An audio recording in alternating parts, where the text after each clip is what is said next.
Hi, I'm Crystal Carson, and we're MJ, and we've just run into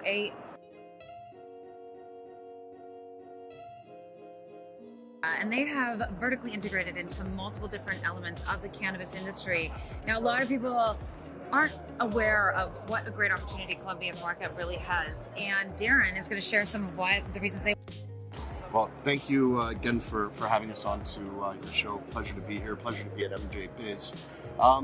So our core operations are in Colombia, but really broadening out across Latin America. So, the big development in, the last week or two is Mexico as well, just opened up. We're into Chile with a supply agreement there that we're going to close on. So really it's the markets across Latin America where you have 620 million people. One of the first things we did when we set up this company about 2 years ago was commissioned a study of what the market was in terms of potential. You have about 68 million potential patients within that 620 million people in the region.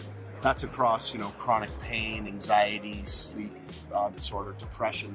So you got a market that's about twice the size of Canada, where we're from, twice the state of California, next door to Nevada. It's just a massive opportunity where we have a first mover advantage in terms of, developing brands, rolling out products, and really just see a world of opportunity as these markets are just deregulating now. So you can use the analog of, stepping back in, time to Canada 5-6 years ago. Right. And capturing the opportunity at the right time. Now, Latin America. Timing, absolutely. It's timing, market timing. And that's been a big conversation, is about, the green rush, timing. Is it too late? Did I miss it? What's happening?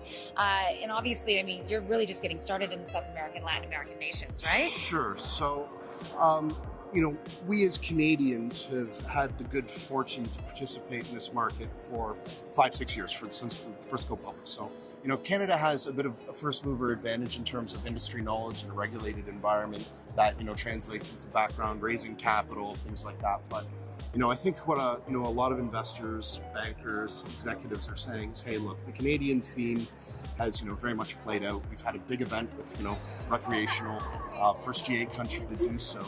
And now I think really the focus that people are having is, okay, so what's happening globally outside Canada?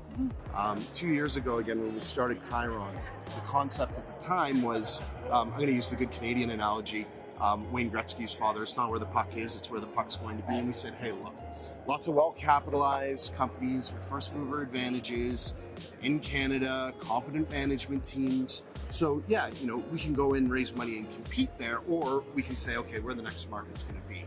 And nobody was talking about Latin America at the time.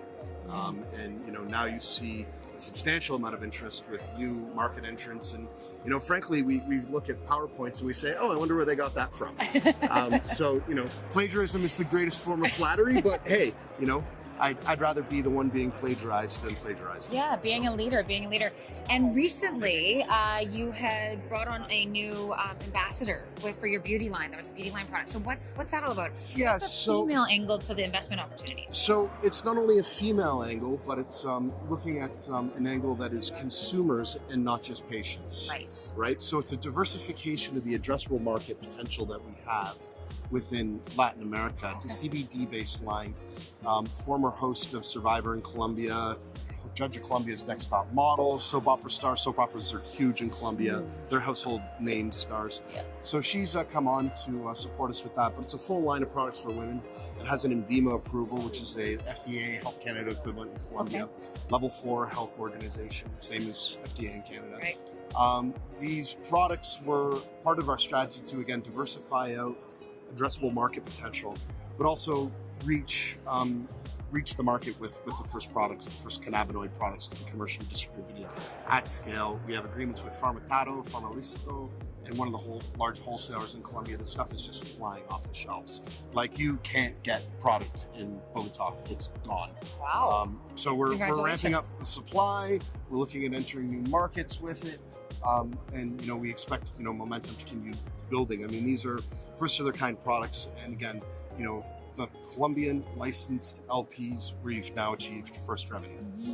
We've been the first company in Colombia to do so. Oh wow! Congratulations. Yeah, thank you. Well, it's it's been a lot. A lot of it is credit to the team.